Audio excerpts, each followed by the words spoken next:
Well, what we're going to do in this video is we're going to have a pretty detailed look around the Durston X-mid. Now, I've come camping with my friend Chris. He's let me use this for the form of video and sleeping in it tonight, so we can get a really good feel, you know, for this tent. So what I'm going to do is I'm just going to show you, around the tent pitch, because Chris wanted, it's his tent, so he wanted to pitch it first. So, and he's not really used it himself either, so we're really quite lucky that we're going to literally get the first sleep in it before he's even slept in it. We're going to have a little nose around the outside of it as it's pitched.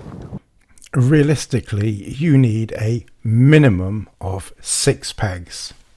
So 1, 2, obviously 3, 4 at the far end for your rectangle, and then a further 2 pegs for the door. So that gives you 6 pegs. But you do have a small tie out here and the other side, where in this instance Chris has put an extra line there, and of course the other side. So that's 8 pegs. And then you have at the top a further 2 pegs, so that's effectively 10 pegs in total. So you do get these little loops here, you get 4 of them, so each side has them. Chris has just put bungee cord on them, so you could put whatever you wanted to. You could put a bit of cord on there with one of these on if you just wanted to tie that off, or just not use it, you know, whatever you want to do. But you have these on the 4 edges there. You have line locks. You have these line locks here. They're a little bit smaller than the MOD line locks, indeed a little bit smaller than the tarp tent line locks. Please like, subscribe, share, hit that notification button to all. Let's carry on. But these work well with this 2mm cord. All right, so Chris has put this 2mm Lawson line on, and it seems to hold very well. Chris seems to think that the website says to bring this cord at this slight angle here. I've said that doesn't really make sense like that, because the stitching is there, and I think you'd be better having this cord at a 90-degree angle. But that's just that. I would be having that at a 90-degree angle, but he seems to think that the Durston website or someone said to angle it like that, but I don't know who or why you would do it like that. I think 90 degrees makes much more sense on that one. If you notice this line here, Chris has his coming down pretty much level with the center line, which is pretty much about how I'd have it. This one over here,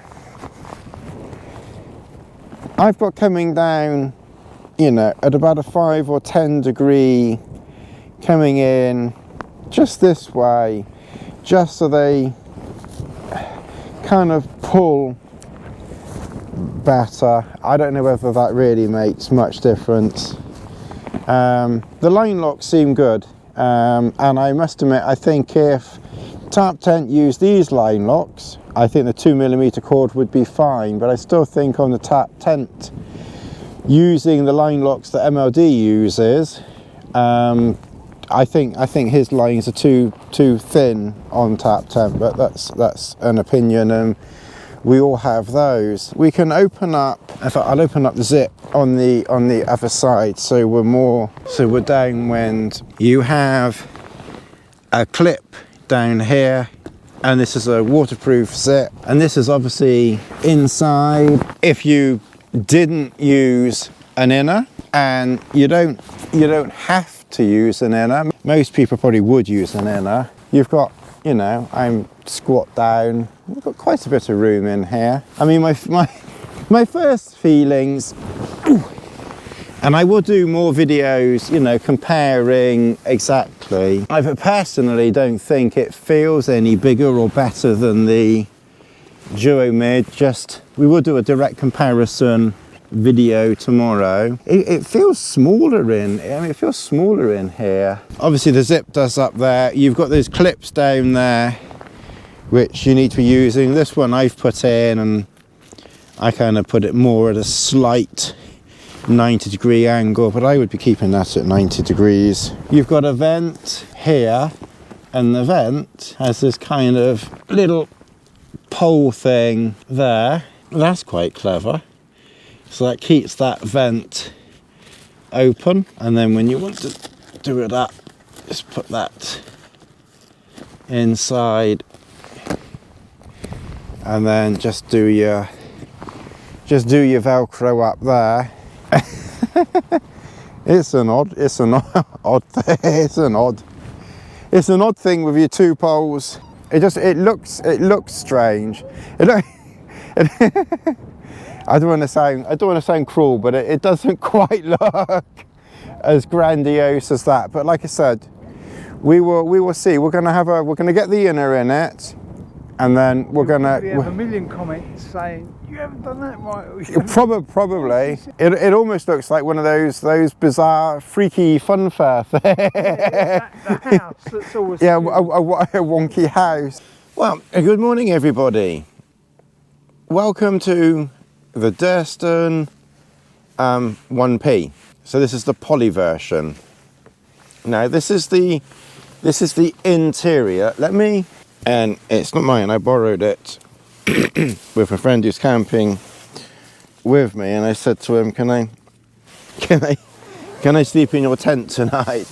Now, as you can see, the door did up perfectly well one-handed, and this side is the same. So this is the space that you have inside the inner. So this is a wall here,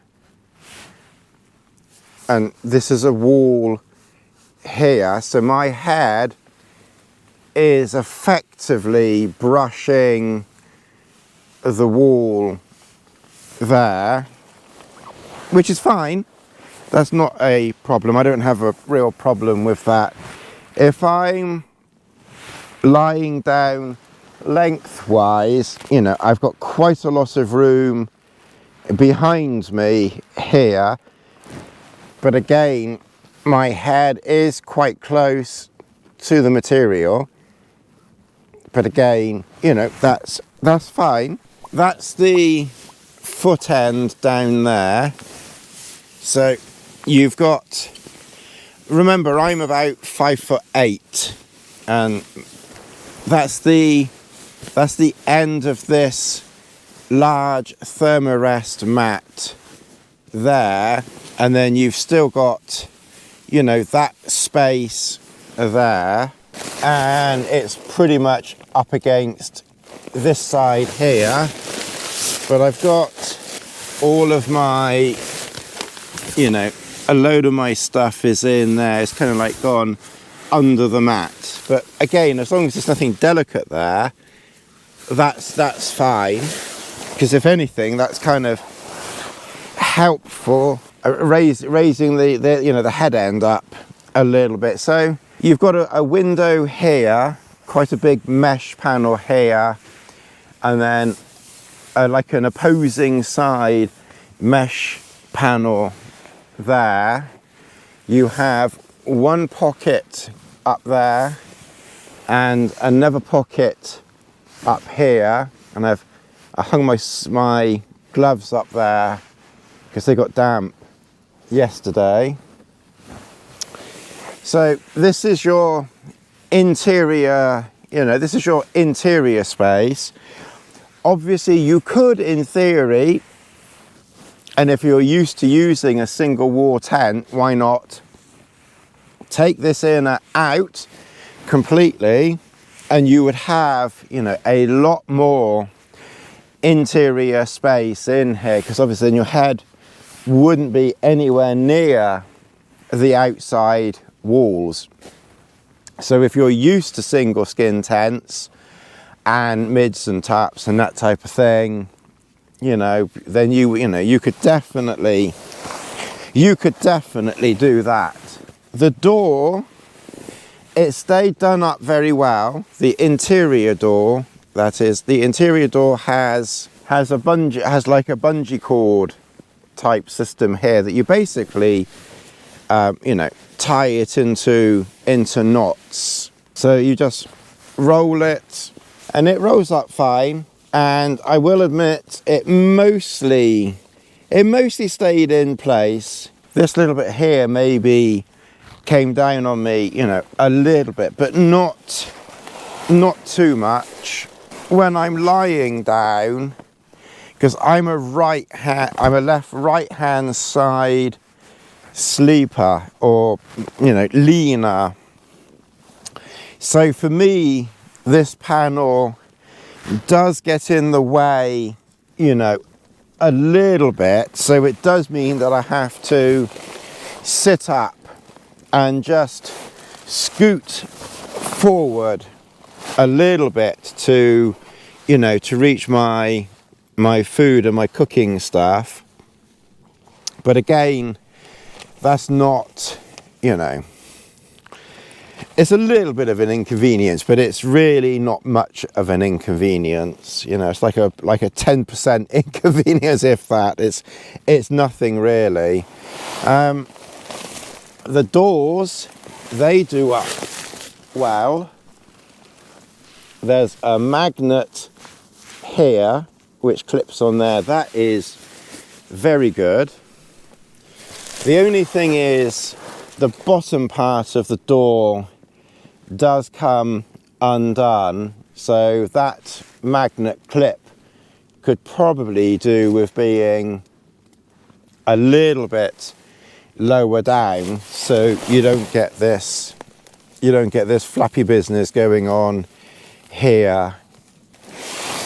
I did the door up for night time. That's the outside door. I very rarely do the inside door up. So the inside door I left rolled up, didn't do that up. But the outer door I did do up, mainly from the point of view that if it rained, or we had a little bit of rain last night, and I did notice that a little bit of rain, you know, did come into this area here. Again, it was just specks, you know. It's just, I just wanted to see what would happen when it rained with the door open. You'll need to close the door in the rain. Now, you do get quite a big porch area. This is a particularly large recess in there, but I'm not really sure what you're going to put in it, because basically I've put my pack and my waterproof jacket in that vestibule over there, and obviously, you know, other bits and bobs that are dry I've brought inside. So if you have a dog, that is a brilliant place for your dog to go, because it's really quite roomy for a dog. And obviously your boots and other stuff, your boots, pack, waterproof, anything that's wet can kind of like go that side. Your dog can kind of go there. The only unfortunate thing is that when it's raining, you have to do the door up. You can't do anything in this area here when it's raining, because there's nothing here to protect you. So literally, if it's raining, you've just got to do the door up. I've put all this stuff here, so this is my cooking stuff and food stuff, so it's kind of inside.